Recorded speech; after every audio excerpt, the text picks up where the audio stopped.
가장 중요한 소식은 국민의힘 당내 기강을 바로잡는 것부터가 아닐까 싶습니다. 국민의힘이 오합지졸이 아니라 하나로 똘똘 뭉치는 강력한 투쟁하는 야당이 되어야만 저 이재명과 민주당 지금 수많은 약점들이 노출되고 있는데 제대로 지적하면서 싸울 수 있잖아요. 네. 윤리위에서 어제 회의를 열었는데요. 권영진, 조경태, 진종호 3명에 대해서만 징계 절차를 개시한다고 했습니다. 네. 권영진은 정점식 원내대표, 송원석 전 원내대표에 대한 폭행 사건. 조경태는 박덕흠 국회 부의장 선출을 방해하고 네. 민주당과 야합해서 박덕흠 떨어뜨려라라고 내분을 일으킨 부분. 그리고 진종호는 한동훈을 지원한 친한계 중에서 제가 봤을 때는 이렇게 단발적으로 잠깐 내려간 게 아니라 아예 거처를 만들어서 부산에 머물렀던 케이스이기 때문에 이거는 징계를 할 수밖에 없다. 뭐 마음 같아서는 배현진, 박정훈, 뭐 고동진 다 징계하고 싶지만 윤리위에서 대표 사례를 하나 딱 집은 것 같아요. 상징성 이렇게 3명을 골라서 징계 절차 개시하는 거 박사님은 좀 어떻게 보셨습니까? 나름 일리 있는 그런 판단이라고 생각해요. 네. 우리 마음 같아서야 막 100명 정도 다 징계하고 싶죠. 그러고 싶죠. 네. 그런데 정치는 현실이라서 윤리위가 뭐 정치하는 데는 아니지만 네. 그래도 윤리위 징계 결정에 따른 정치적 후폭풍까지를 염두에 두지 않으면 안 되잖아요. 그렇죠. 그 이후에 재판도 생각해야 되고. 그렇습니다. 네. 예, 그래서 이 세 사람은 이런 기준인 것 같아요. 누구도 시비 걸기 어려운 명명백백한 징계 사유가 있는 자들. 네. 그리고 이 권영진이나 조경태는 극히 최근에 있었던 행위로 인한 징계잖아요. 그러니까 급하게 처리해야 될 징계자들. 그러니까 누가 봐도 부인할 수 없는 명백한 징계 사유가 있고 그 징계 사유가 매우 중하고 그리고 또 현안 가장 근래에 발생한 현안에 가까운 사안들이라서 좀 급하고 시급하다 그리고 중하다 그렇게 해서 세 사람을 딱 징계 개시를 한 것 같아요. 이건 다른 징계 요청자들에 대한 징계를 안 하겠다는 뜻이 아니고 우선 무겁고 급한 중징계부터 우선 처리하겠다 이런 뜻이기 때문에 세 사람을 잘 선정했다 저는 그렇게 생각합니다. 그런데 여기에 대한 당내에 또 잡소리들이 나오고 있는 것 같습니다. 일단 진종호가요. 자기가 보수 재건 민심 향한 게 죄라면 기꺼이 받겠다 이러고 앉아있고 김재섭 의원 라디오 인터뷰 나가서 뭐 이게 윤리위 잔혹사다 징계하면 안 된다 벌써부터 편을 들고 있고요. 저쪽에서는 윤리위원들이 새로 선임될 때마다 그 명단을 공개하면서 막 압박을 하고 지금 윤리위 부위원장이 좀 이상한 사람인 것 같아요 보니까. 윤리위 회의 자기가 못 나온다 해놓고 자기한테 회의 일정 안 알려줬다 거짓말까지 하고 있고 윤리위가 제대로 의결이 돼서 가동될지 좀 걱정하시는 분들도 많은 것 같습니다, 박사님. 네, 뭐 여러 가지 얘기들이 있는데 우선 윤리위 징계는 당연히 입 튀어나온 자들이 있을 수밖에 없죠. 네. 권영진이 같은 경우에 대미래의 실질적인 좌장 역할을 해왔잖아요. 그렇죠. 네. 그리고 오세훈과의 특수관계 때문에 오세훈 계보의 좌장 역할도 해온 셈이거든요. 그러니까 권영진이가 1호 징계 대상이 딱 되니까 어떻게든 좀 제명 당에서 쫓겨나는 중징계는 좀 면하게 해야 되겠다. 뭐 이런 거를 권영진이와 함께 해당 활동을 해온 자들이 이리저리 떠들게 되는 거죠. 이제 뭐 그 과정에서 뭐 김상훈이도 나서고 뭐 조은희도 나서고 그렇더라고요. 뭐 다들 네. 이제 그렇게 된 모양인데 뭐 그거 대세 관계 없는 겁니다. 왜냐하면 권영진 사안은 이 국민의힘의 국회의원들조차도 누구한테 물어봐도 일단 권영진이가 잘못은 했지 그래요. 그거는 다 인정을 하더라고요. 예, 잘못은 했지. 그리고 이런 일은 뭐 중징계가 불가피하지. 그런데 그중에 한두 명이 그렇다고 해서 제명까지 할 거야 있습니까? 이런 정도 얘기이기 때문에 저는 이미 대세는 결론이 났다고 봅니다. 그리고 최고위원회의도 어제 공식적으로 우리가 징계하기 전에 네가 그냥 자진해서 탈당해라. 네, 나가라. 네, 마지막 체면은 살려줄게. 뭐 이런 것 아닙니까? 그러니까 자진해서 탈당해라고 최고위가 의결을 했는데 그걸 버티면 윤리위에서 탈당 권유나 제명 조치를 안 할 수가 없는 거죠. 그래서 저는 뭐 권영진이는 이견 없다고 생각합니다. 그리고 그렇게 될 거라고 보는데 다만 여기서 좀 가려서 봐야 될 부분이 있어요. 뭐냐면 정점식인데요. 네. 이자가 뭐 한 4일 만에 멱살잡이 당한 지 4일 만에 권영진이가 찾아와서 사과를 하니까 자기가 사과를 수용했다. 난 개인적인 사감은 없다. 그리고 개인적으로는 선처를 호소하고 싶다. 뭐 이따위 소리를 자꾸 한단 말이에요. 그러니까 저 그게 걱정인 게요. 예. 그래버리고 이제 의원총회에서 이걸 논의한대요. 네. 의원총회가 내일 열린다고 하는데 네. 30일인가요? 그럼 이틀 남았나요?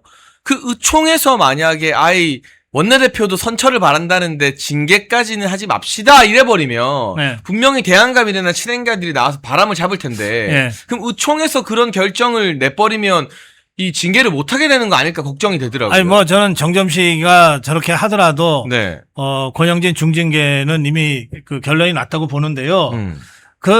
그냥 이를테면 가만히 있으면 중간이나 간다는 말 있잖아요. 그러니까 정점식이가 지가 그 뭐 사건 당사자니까 그냥 가만히 있으면 돼요. 그렇죠. 네. 그래서 당이 뭐 알아서 하면 되는데 굳이 저렇게 나서서 이게 이 앞뒤에 분간도 못하고 저러고 있는데 그래서 할 수 없이 제가 정점식에 대해서 이렇게 얘기를 해야 되겠어요. 뭐냐. 사감이 없다 이렇게 얘기했어요. 아니 이게 정점식이하고 권영진이가 어디 길 가다가 둘이서 치고받고 한 겁니까? 그런 게 아니죠. 네. 뭐 술 먹다가 서로 욕이 나와갖고서 그 뭐 치고받고 한 거냐고. 개인의 시비가 아니죠. 그게 아니라고요. 네. 이 당 서열 2위인 원내대표라는 기구. 네. 그 기구의 권한이 상임위 배분이 있어요. 이 상임위 배분에 불만을 품고 원내대표라는 당 서열 2위인 이 정점식이의 멱살을 잡은 거거든요. 그러니까 이거는 당 서열 2위 원내대표의 기구를 집어던진 거랑 똑같은 거예요. 그거를 정점식이가 아이 뭐 나는 괜찮아요. 뭐 나는 이제 사과 받았어요. 이럴 차원의 문제가 아니라는 거예요. 이게 정점식이가 왜 공사도 구분 못하냐 이 말이에요. 아니 지가 개인적으로 권영진이랑 뭐 사이가 좋았는지 어땠는지 그건 우리 관심은 없어요. 그거 알 바 아니라고요. 그렇죠. 네. 그리고 그런 게 있으면 니들끼리 알아서 안 보이는 데서 해결해. 그런데 이것은 상임위 배분이라는 공적인 이 일이란 말이에요. 공적인 권한이야. 이게 원내대표 권한이거든요. 네. 이 상임위 배분이라는 원내대표의 공적인 권한 행사를 멱살잡이를 한 거란 말이에요. 그러니까 이거는 당에 대한 폭력이에요. 그렇죠. 네. 당 기구에 대한 폭력이라고. 이걸 어떻게 지가 사과 받았니 어쩌니 하면서 그냥 넘어갈 수 있냐 말이에요. 그래서 정점식이는 이게 공사 구분부터 좀 해라. 예, 그 말씀을 드립니다. 그러니까 아마 의원총회 자체가 그 대한과 미래나 친한계 사쿠라들이 나와서 지들 하고 싶은 말 떠드는 행사로 변질된 지가 좀 오래인데 네. 거기서 이상한 물타기가 있을 것 같다라는 생각이 들고요. 아까 말씀하신 것처럼 조은희 의원이 나섰습니다. 권영진 징계하면 안 된다. 원내대책회의에서 이야기를 했어요. 그러니까 곧바로 유영하 의원이 무슨 소리냐. 이거 봐주면 이런 식으로 불미스러운 일들이 더 일어난다. 그러니까 정점식 원내대표가 원내대책회의는 정치적 발언하는 데 아니다라고 일단 두 사람을 다 자제시키긴 했는데 대한과 미래 입장에서는 권영진 개인이 당을 나가게 되면 대한과 미래라는 기구 자체가 타격을 입으니까 어떻게든 길을 쓰고 감싸려고 하는 거 아니겠습니까? 그러니까 이 조은희의 발언에도 보면 네. 아니 뭐 상임위 배분이 공정하게 안 된 건 사실 아니냐 이런 대목이 있어요. 네. 이거는 정점식 입장에서는 절대 묵과할 수 없는 발언입니다. 그러니까요. 완전히 호구로 보는 거잖아요. 지금 네. 아니 두드려 맞은 사람한테 네가 맞을 만한 이유가 있었잖아라고 한 거거든요. 그렇게 사실은. 얘기한 거라고. 네. 그러면 정점식이 이게 벨이 요만한 벨이라도 있으면 그 자리에서 박살을 내야 되는 거예요. 그러니까 어디서 무슨 그런 말을 하냐고. 네. 아니 그래서 이 정점식이 같은 이 어리버리한 자가 지금 뭐 원내대표 중책을 맡아서 모든 게 자꾸 이 꼬여요. 네. 꼬이는데 저는 아무리 그렇다 하더라도 원내 의총에서 현역 의원들이 저게 상임위 배분 문제를 가지고 원내대표 멱살을 잡은 건 지금껏 의정 역사에 한 번도 없었던 없었죠. 일이에요. 국회 역사에 없었습니다. 예, 여러분 예. 심지어 국회 선진화법 들어가기 전에 네. 막 강기각 같은 사람들이 한복 입고 날라차기 하고 네. 국회 본회의에서 서로 주먹 다짐하던 시절에도 네. 단 한 번도 없었던 일입니다. 그럴 때도 자기 당 원내대표한테 안 저럴 했죠. 때가 없어요. 없었죠. 자, 그래서 이거는 중징계로 이미 결론이 나 있다. 이런 말씀 드리고. 그다음에 두 번째가 조경태인데 네. 조경태 이것도 아주 좀 희한한 짓을 했어요. 이것도 국회 역사상 없는 일이야. 네. 뭐냐면 국회 부의장 한 사람을 이제 국민의힘이 추천해서 본회의에서 표결을 하는데 이 본회의 표결은 요식적인 거예요.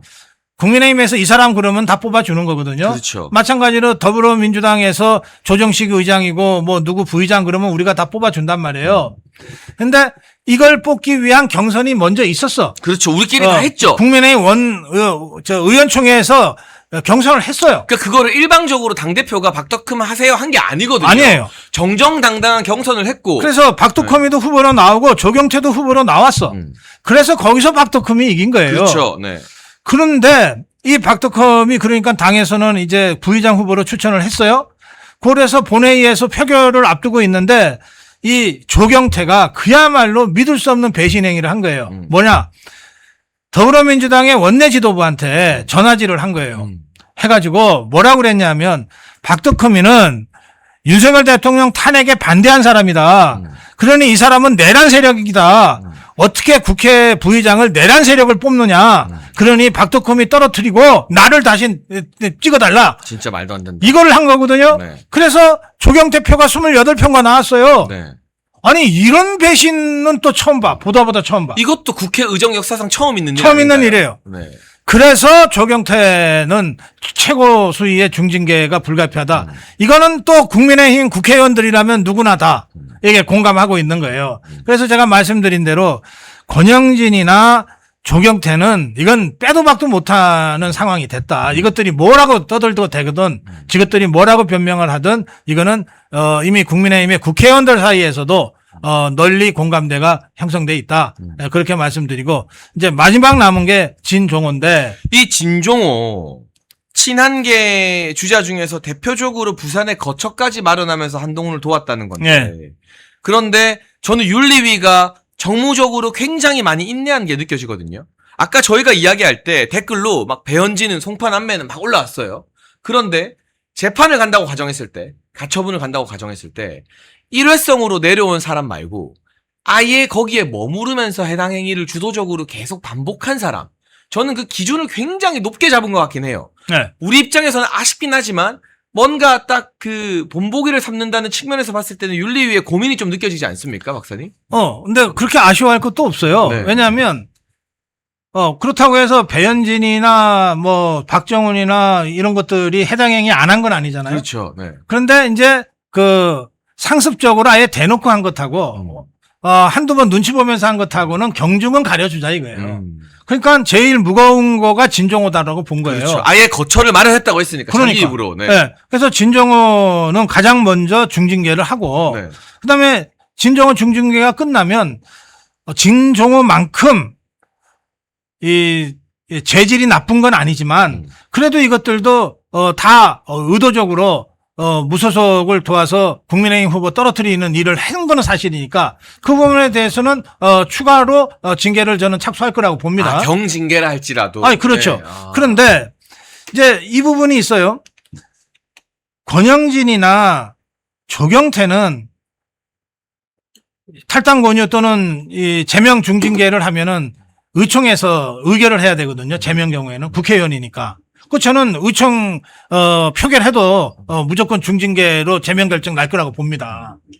그런데 이 진정호는 조금 성격이 다르잖아요. 네.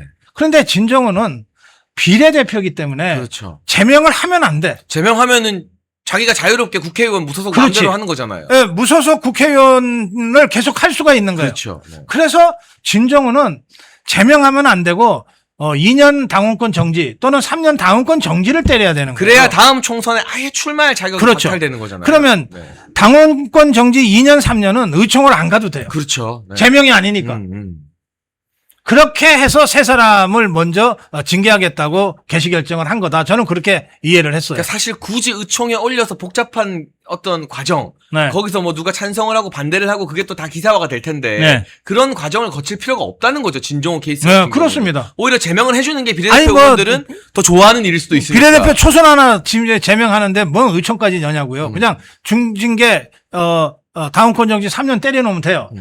근데 진정호를 그렇게 딱 때려놓으면 진정호는 아주 재질이 나쁘니까 3년 중징계 했다. 그런데 배현진이 뭐 박정훈이 뭐 그밖에 여러도 있잖아요. 네. 니가들도 비슷한 짓은 했잖아. 네. 정도는 우리가 감안을 해서 좀 가볍게 때려줄게. 1년. 가볍게 1년 내지 2년. 2년. 네. 그렇게 가는 거예요. 그래서 총선 못 나오네요. 네. 네. 그런 방식으로 무겁고 급하게 처리해야 될 세 사람을 먼저 올린 거고 나머지들은 너네 마음 급한 건 알지만 좀 기다려라. 너네 순서는 좀 이따 온다. 이렇게 지금 하겠다는 게 저는 중앙당 윤리위의 입장이라고 생각합니다. 네, 아무래도 중앙당 윤리위가 지방선거 이전 징계 국면에서 네. 남부지법의 정치 판결로 좀 타격을 입었었기 때문에 네. 그리고 지금도 윤리위 내부에서 이상한 장난질을 치는 일부 윤리위원들이 있잖아요. 언론 보도가 나오고 있죠. 네. 부위원장을 포함해서.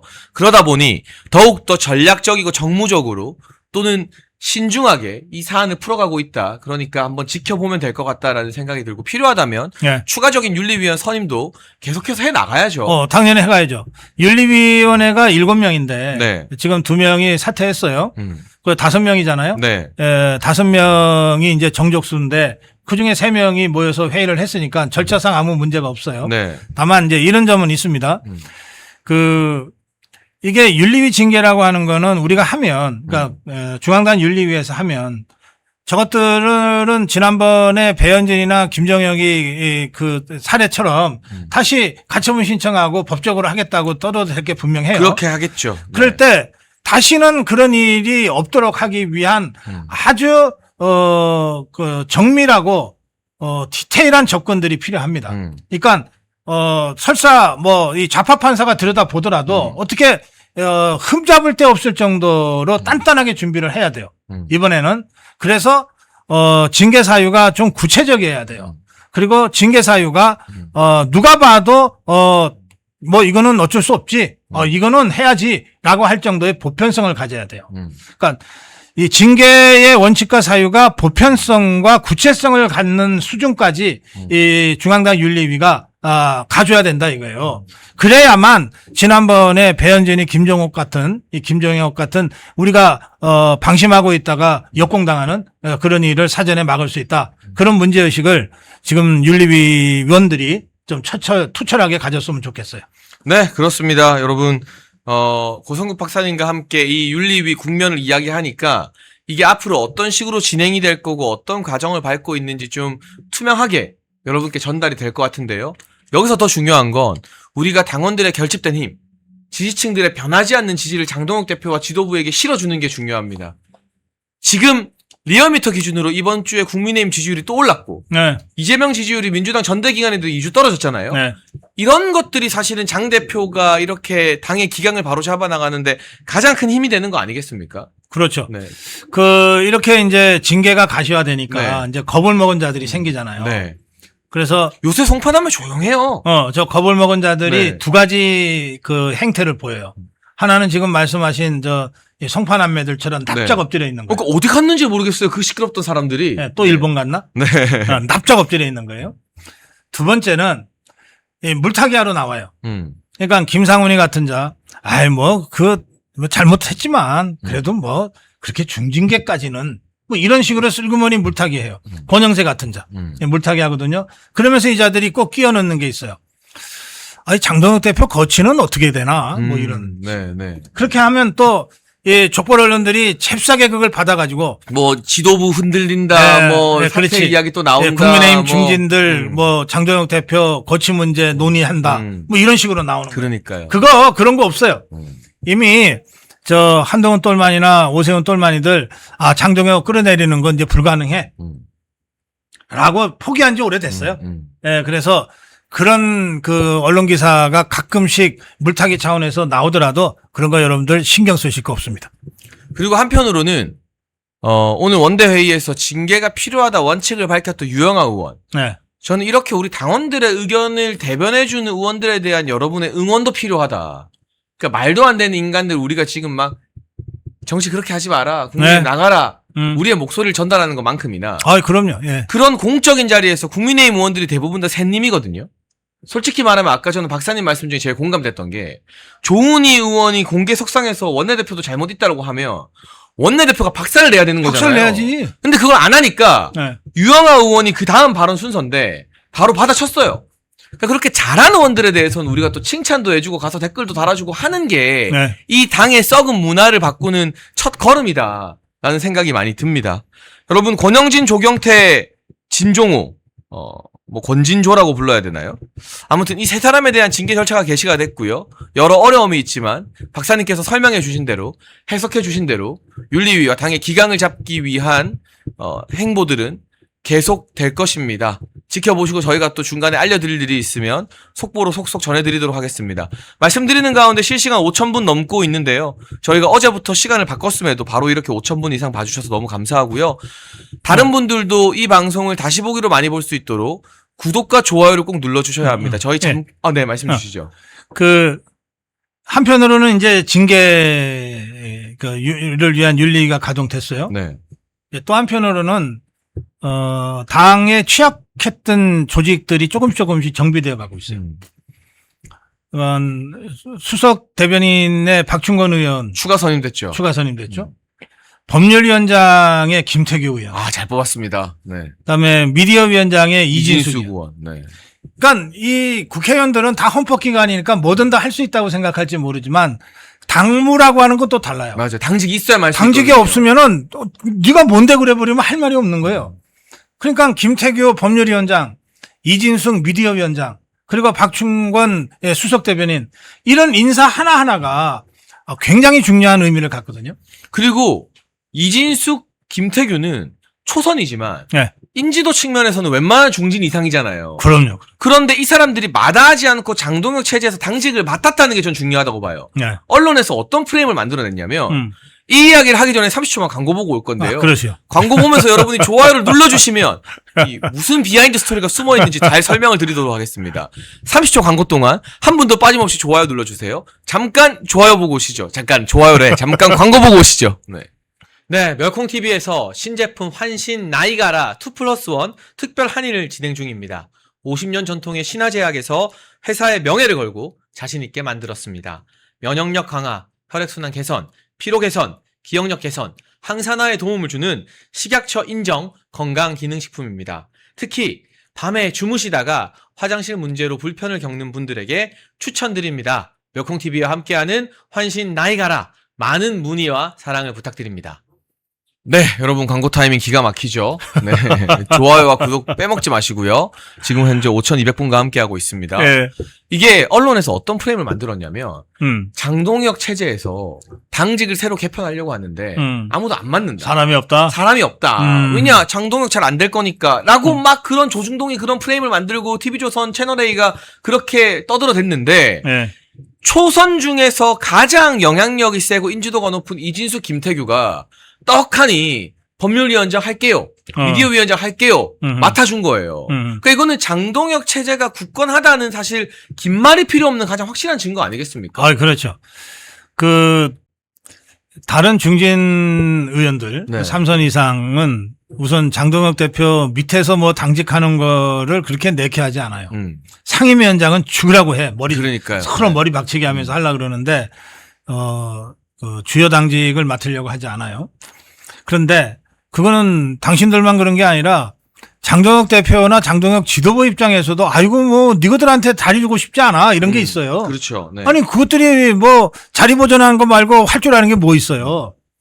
그런데 진짜 투사 전사들 이번에 사실 육산지방선거 때 국회의원 보궐선거 굉장히 함께 치렀는데 무지 중요하다 그랬잖아요. 중요했죠. 저희가 그 이야기를 많이 드렸죠 사실. 예. 거기서 국회의원 배지 달고 입성한 사람이 김태규고 이진숙이잖아요. 그렇죠. 네. 이 사람들이 당의 중위 당직이긴 한데 굉장히 중요한 자리를 각각 맡게 됐어요. 네.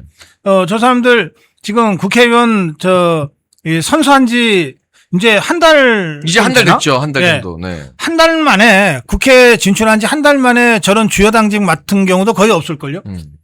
그러니까 이건 뭐냐면 그만큼 장동혁 대표가 무슨 선순위 캐리어니 이런 거 안 따진다. 그 싸우지 않는 자 빼치떼라는 얘기는 뭐냐면 잘 싸우는 사람 중용하겠다는 얘기를 밀어주겠다는 뜻이죠. 네. 그러니까 잘 싸우는 사람 중용하고 있는 거예요. 더 나아가서 이걸 거꾸로 한번 뒤집어서 보면 네. 110명의 국회의원들이 얼마나 한심하냐. 그러니까 지금 배치 단지 한 달밖에 안 된 이진수, 김태규만한 사람도 잘 없다는 거잖아요. 그렇죠. 네. 예. 그러니까 이 110명의 국회의원들이 얼마나 이게 뭐 한 서너 명 빼고 네. 이게 완전히 이 우리말로 옛날에 이 식충이 그랬어요. 예. 밥 먹는 벌레. 예, 그 수준이냐 말이죠. 이거를 사실은 좀 부끄럽게 생각해야 돼요. 예, 국회의원, 국민의힘 국회의원들만. 근데 저는 이 인성 굉장히 중요한 의미를 박사님께서 말씀을 꺼내주신 덕분에 제가 좀 설명을 해드리자면요. 이래서 제가 박사님이랑 방송을 해야 돼요. 우리 대본에는 없거든요. 근데 이게 굉장히 중요한데 하마터면 설명을 못 해드릴 뻔했어요. 할 일이 진짜 많은 위원회입니다. 일단 이진수 의원의 미디어 위원회는요. 지금 언론 환경을 보세요, 여러분. 방송을. 그러면 여기에 대해서 항의하고 이 잘못된 보도 바로잡고 언중위에 제소하고 필요하면 고소 고발하고 하는 그 작업을 하는 데가 바로 미디어 위원회예요. 그런데 MBC 걸프전에 그 여전사 이진숙이 들어와서 그 미디어 위원회 위원장을 맡는 거예요. 네. 그러면 이제 방송국 입장에서도 뭐 그 이전에 미디어 위원회 위원장 뭐 어떻게 일을 했는지 모르겠지만 국민의힘에 무슨 편파적인 보도를 하고 뭘 해도 그냥 부담 없이 막 지르다가 우리가 아는 이진숙은 잘못된 보도 하나하나 끝까지 지구 끝까지 쫓아가서 바로잡을 사람이지 않습니까? 그럼요. 예. 그럼 이제 언론 보도나 방송의 행태도 조금은 달라질 수 있으면 기대하는 굉장히 중요한 위원회를 맡은 거거든요. 예. 법률위원회 얼마나 중요하냐. 여러분, 법률위원회가 일 똑바로 했으면 배현진, 김종혁 가처분해서 안 졌죠. 그럼. 그때 수많은 당원들이 이거 가처분 심판 정신 똑띠 차려야 된다. 그리고 강대규 변호사라고 있어요. 춘천에서 활동하는. 이분이 옛날에 국민의힘의 가처분 사건을 국민의힘 편에서도 해보고 국민의힘 반대편에서도 해본 분이에요. 지금은 장동혁 대표를 열렬히 지지하면서 활동을 잘하고 있는 분인데 이거 이상하다. 재판 결과 나오기 전에 보도만 보고 이거 뭔가 국민의힘 측에서 변론 준비를 너무 안 한 것 같다. 글쎄. 이렇게 하면 안 된다라고 방송에서 지적을 하더라고요. 네. 그 제가 그때 강대규 같은 사람을 그 변호인단에 좀 넣어라 했는데 그게 의견이 안 받아들여졌어요. 그런데 이제 우리가 또 징계 국면인데 법률위원회가 잘해야 가처분해서 안 질 거잖아요. 그렇습니다. 굉장히 중요한 기구의 최고 전문가인 이진수, 김태규가 들어간 거예요. 그냥 그거 명함 하나 달아준 게 아닙니다. 그렇습니다. 예. 그래서 이제 저런 것이 지금 장동혁 대표가 네. 굉장히 어려운 상황에서도 하나하나 네. 당의 조직을 정상화시키고 그렇죠. 기강을 바로 잡아 나가는 그런 일들이에요. 그러니까 이런 건 언뜻 우리가 이렇게 장혜산 최고위원하고 이렇게 그걸 딱 부각시켜서 해설을 해드리지 않으면 모르죠. 그런 일이 있었는지도 모르고 지나갈 그렇죠. 일인데 이게 네. 진짜로 중요한 일들이라는 그래서 거예요. 이걸 모르면 그냥 단순히 직책 하나 달아줬구나 로 끝날 수 있는데 그게 아니다. 실질적으로 당을 운영하는 데 있어서 이진숙 미디어 위원장과 김태규 법률위원장 굉장히 큰 역할을 하게 될 것이다. 그렇습니다. 네, 의미 있는 당직 개편도 이뤄지고 있다라는 말씀까지도 좀 드리고 싶습니다. 네, 5,500분 함께하고 계신데요. 좋아요 빼먹지 마시고요. 구독도 부탁드립니다. 저희 이제 선관위 문제로 한번 넘어가 보겠습니다. 장동혁 대표가 어제 선거소청 변론을 했습니다. 예. 선거소청 자체가 잘 열리는 어떤 일은 아니지만 더더군다나 대한민국 제1야당 보수정당의 대표가 직접 변론을 했다. 그럼에도 불구하고 뭐가 캥기는지 선관위는 곧 죽어도 생중계는 안 된다고 이걸 중계를 못하게 했어요. 장 대표가 나와서 이렇게 말했습니다. 생중계했으면 국민들의 분노가 더 타올랐을 거다. 선관위가 전산 조작에 대해서 제대로 된 해명은 못하고 되도 않는 변명만 하더라. 어제 선거소청 굉장히 중요한 일정 아니었습니까? 네, 그렇습니다. 선거무효 소송으로 가기 전에 선거소청부터 하는 건데요. 장동혁 대표도 어제 사실은 다른 일 다 제치고 이 선거소청 구두변론을 준비한 것 같아요. 네. 그래서 어떻게 했냐면 이 장동혁 대표가 이렇게 이 행보를 보면 이 사람은 진짜 일머리가 확실하고 일머리가 있다. 예, 싸울 줄 아는 사람이다 싶어요. 뭐냐, 선거소송 구두변론을 하러 가기 전에 네. 먼저 기자회견을 했어요. 음. 이게 생중계로 해달라고 했는데 거부당했잖아요. 그렇죠. 생중계를 했으면 거기서 했을 이야기들을 생중계를 안 한다고 하니 구두 변론하기 전에 자기가 이런 주장을 할 거다라고 기자회견을 먼저 한 거예요. 네. 예. 거기서 지금 선관위의 행태를 보면 이건 총체적인 부정선거다. 따라서 전면 재선거를 해야 된다. 선관위가 전면 재선거를 하는 게 국민들한테 사죄할 수 있는 마지막 기회다. 이런 얘기까지 합니다. 그러면서 중요한 포인트들을 다 짚거든요. 세 가지를 짚었는데, 투표용지 부족으로 인한 참정권 훼손 문제. 네. 그 다음에 6시 땅 해서 출구조사가 발표됐는데도 계속해서 투표가 있음으로 인해서 심각하게 발생한 이 선거 부정 문제. 그렇죠. 그 다음에 세 번째가, 투표수 조작, 또 통계 조작. 그로 인한 부정선거. 이 세 가지를 핵심으로 딱 제기를 했어요. 그러면, 곧 있을 구두변론에서 이 세 가지 포인트를 중심으로 해서 구두변론 하겠다는 걸 예고하고 들어간 셈이거든요. 그래서 이제 구두 보고 1시간 동안 했어요. 구두변론. 네. 근데 이제 생중계가 안 됐죠. 그러니까 나와서 다시 기자들 앞에서 얘기해요. 만약에 생중계 됐다면 여러분들이 정말 분노했을 것이다. 기자들 당신들도. 당신들도 네. 분노했을 것이다.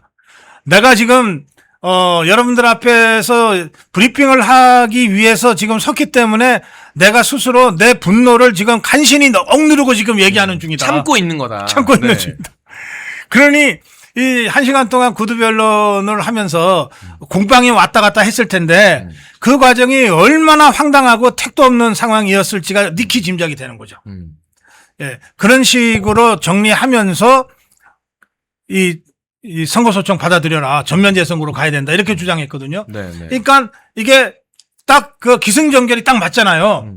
예, 어제 장동혁 대표가 이런 식으로 행보를 했기 때문에 제가 일머리를 알고 싸울 줄 아는 사람이다. 이렇게 평가를 하는 겁니다.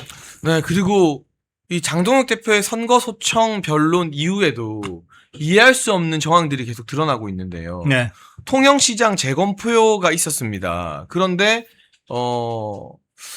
그 과정에서 접히지 않은 빳빳한 사전 투표지 등이 대량 발견됐다라는 더 퍼블릭 보도도 있고요. 네. 여러 가지 좀 의심스러운 정황들이 계속 나오고 있긴 해요. 그 부분을 현장에서 네. 그 참관인들, 우리 쪽 참관인들이 문제를 제기했지만, 네. 예, 선관위는 별다른 설명 없이 그냥 그 투표로 인정한다 이러고서 개표에 들어갔어요. 그래서 결과는 6표가 다시 뒤집혀지지만 당락에는 영향을 주지 않는 것으로 해서 결론이 나버렸는데 네. 제가 이 상황을 보면서 이런 생각을 다시 하게 됐습니다. 자, 보세요. 접지 않은 것으로 보이는 접은 흔적이 없는 빳빳한 투표용지가 대량으로 사전투표하면서 나왔다든지 네. 하는 이런 모든 것들은 단순히 재검표로는 밝혀낼 수 없는 거예요. 그러니까 재검표는 뭐냐면 이미 그 선관위가 공식 발표한 그 투표율과 득표율 있잖아요. A 후보가 몇 표 얻었고 B 후보가 몇 표 얻었다 이거 아니에요. 네, 네. 그게 맞는지 틀리는지만을 보는 게 재검표예요. 근데 부정선거가 있었다면 이 재검표가 애초에 선관위가 발표한 숫자하고 다르게 나오겠죠. 근데 어제 재검표 과정에서 6표가 다르게 나온 거예요. 네, 네. 네. 근데 6표 갖고서는 당락을 뒤집을 정도의 표는 아니다 그래서 그냥 인정이 돼버린 거예요. 네, 네. 그런데 이런 식으로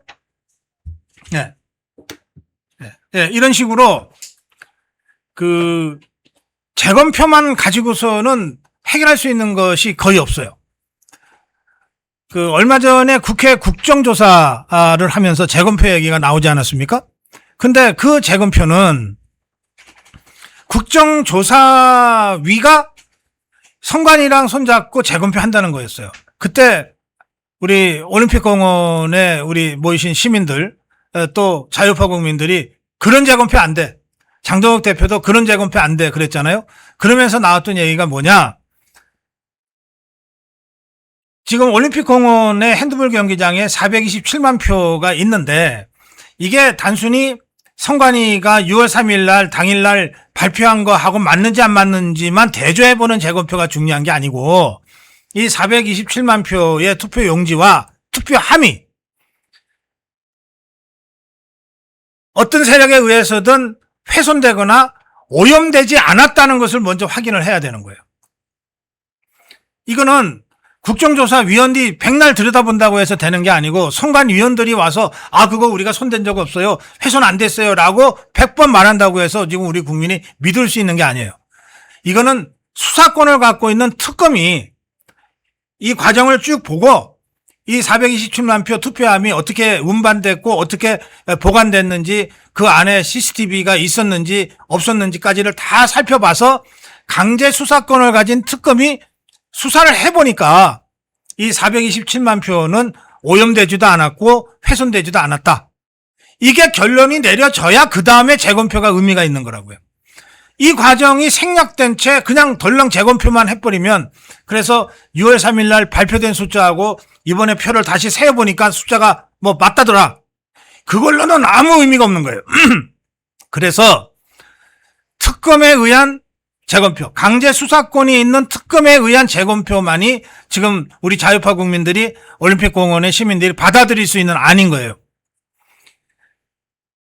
그래서 지금 이 재검표 문제를 그 사이에 좀 이 갑론을박이 있었지만 지금 제가 말씀드린 대로 정리를 했어요. 국민의힘에서도. 국정조사특위위원장인 윤상현이까지도 강제 수사권이 있는 특검이 이 427만 표의 표가 훼손되지도 않고 오염되지도 않은 채 잘 보관되어 왔다라고 하는 것을 확인해라. 그리고 난 다음에 그럼 이 표가 6월 3일 날 선관위가 발표한 표수하고 똑같으냐를 다시 한번 맞춰보자. 이 순서대로 가야 된다. 이렇게 지금 국민의힘 당론 그리고 올림픽 공원에 모이신 시민들이 대체로 합의를 한 겁니다. 자, 그런데 이 주장을 누가 제일 먼저 논리정연하게 제시했냐? 그게 장동혁 대표예요. 물론 우리 올림픽공원의 시민들도 그런 주장을 처음부터 했어요. 했는데 이걸 정치권에서 이런 식으로 딱 그 앞뒤를 가려서 정리를 해낸 게 장동혁 대표예요. 그래서 장동혁 대표는 국민의힘 안에서 재검표 얘기가 나오자마자 특검이 우선이다. 이렇게 주장을 한 겁니다. 특검이 우선이고 그리고 이 특검도 어떤 특검이어야 되냐? 아니 지금 이 정점식이가 한병도랑 대충 야합해서 갖고 온 특검은 우리가 얘기하는 우리가 생각하는 특검이 아니잖아요. 지금 정점식이가 갖고 온 이 폐륜적 야합안, 전 폐륜적 야합안이라고 부르는데요. 왜 폐륜적이냐? 이게 우리 국민과 올림픽공원 시민들의 요구를 전혀 받아들이지 않고 배신했어요. 그리고 야당 추천 특검을 해야 된다고 수십 번 이상 공개적으로 얘기한 장동혁 대표의 주장도 완전히 개무시한 거예요. 그래서 폐륜적이라는 거예요. 국민도 배신하고 당대표도 배신한 폐륜적 야합안을 갖고 왔어요. 이 야반에 따라서 특검이 임명이 되면 지금 제가 말씀드린 대로 올림픽공원에 보존되어 있는 427만 표가 오염됐는지 훼손됐는지 과연 수사를 제대로 할 수 있을까요? 그리고 난 다음에 제대로 재검표할 수 있을까요? 저는 불가능하다고 봅니다. 그래서 저는 지금이라도 이 올림픽공원의 427만 표를 훼손이나 오염되지 않은 상태를 먼저 확인하고 재검표를 제대로 하려면 이 전 과정을 강제 수사권을 갖고 있는 야당 추천 특검이 해야 된다는 거예요. 그런데 지금 그것이 야합으로 지금 엉뚱한 방향으로 가고 있으니 이걸 바로잡아야 된다는 겁니다. 그래서 이 폐륜적 야합안을 폐기하고 야당 추천 국민특검으로 이 문제를 가져가야 이 문제를 해결해야 비로소 해결이 가능하다. 제가 좀 장황하게 말씀드렸습니다만 여기까지 말씀을 제가 드렸습니다.